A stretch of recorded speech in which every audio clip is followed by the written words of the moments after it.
तमाम इल्म नूर के प्यारे नाजरीन को अस्सलाम वालेकुम। पिछली दोनों वीडियो पार्ट 1 में देखा वो रात जब मस्जिद हराम से मस्जिद अक्सा तक का सफ़र एक लम्हे में बुराक पर तय हुआ, और पार्ट 2 में पहले आसमान से 7वें आसमान तक का सफ़र। अगर आपने वीडियो का पहला और दूसरा पार्ट नहीं देखा तो डिस्क्रिप्शन में लिंक मौजूद है। बैतुल मामूर के बाद रसूल अल्लाह सल्लल्लाहु अलैहि वसल्लम को सिदरतुल मुंतहा तक ले जाया गया।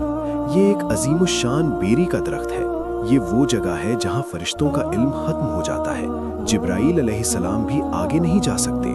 सिदरा यानी बेरी का दरख्त, मुंतहा यानी आखिरी हद। हदीस मुबारका है, रसूल अकरम ने फरमाया, मैं सिदरतुल मुंतहा तक पहुंचा।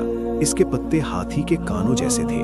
तमाम मखलूकात के इल्म, आमाल और फरिश्तों की परवाज की आखिरी हद। यहाँ से आगे ना कोई नबी जा सकता है, ना कोई फरिश्ता, ना कोई मखलूक। यहाँ पहुंचकर हजरत जिब्राईल अलैहिस्सलाम रुक गए। उन्होंने अर्ज किया, या रसूल अल्लाह सल्लल्लाहु अलैहि वसल्लम, अगर मैं इस मकाम से एक कदम भी आगे बढ़ा तो जल जाऊंगा। ये वो लम्हा था जहाँ नबूवत भी पीछे रह गई और अब्दियत आगे बढ़ गई। अब अल्लाह ताला ने एक खास नूरानी मखलूक अता फरमाई जिसे रफरफ कहा जाता है। अक्सर मुहद्दिसीन ने लिखा है रफरफ एक तख्त था या कालीन। रसूल अल्लाह रफरफ पर सवार हुए और तन्हा अल्लाह की बारगाह की तरफ बढ़ाए गए। यहाँ ना बुराक, ना जिब्राईल, ना कोई और मखलूक, सिर्फ अब्दुहू, अल्लाह का बंदा। अल्लाह ताला का कुर्बे खास, दीदार का मकाम। यहाँ अल्लाह ताला से बराह रास्त कलाम हुआ, और इसी कैफियत को काबे कौसैन कहते हैं, यानी अल्लाह का कुर्ब। फिर वो बातें हुई जो किसी मखलूक से नहीं हुई।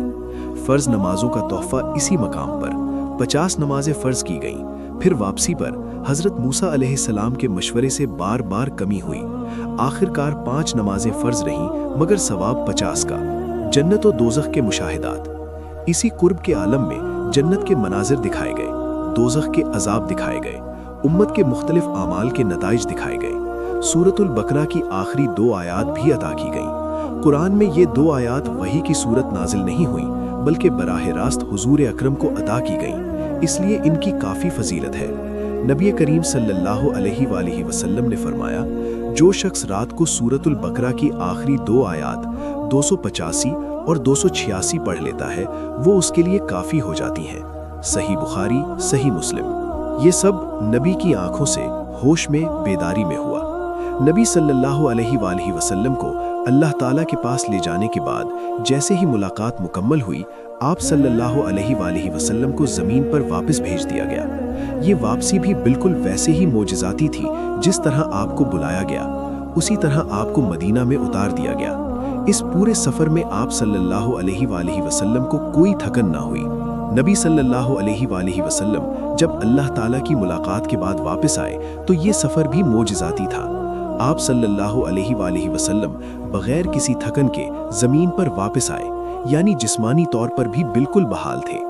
वापसी के बाद नबी सल्लल्लाहु अलैहि वसल्लम ने अपने करीबी सहाबा कराम को कुछ तफसील बताई, लेकिन सबको पूरी हकीकत पहले नहीं सुनाई। सहाबा कराम ने आगाज़ में कुछ लोगों की बातों को मुश्किल या नाकाबिले यकीन समझा, क्योंकि ये तजुर्बा उनकी अकल से बालातर था। मगर बाद में जब तफसील बयान की गई, सहाबा कराम ने ईमान और हैरत के साथ इसे कबूल किया और नबी सल्लल्लाहु अलैहि वसल्लम के अजीम मर्तबे को समझा। इस वाक़े की वजह से सहाबा में नबी सल्लल्लाहु अलैहि वसल्लम की शान और मकाम के बारे में और ज़्यादा एहतराम पैदा हुआ।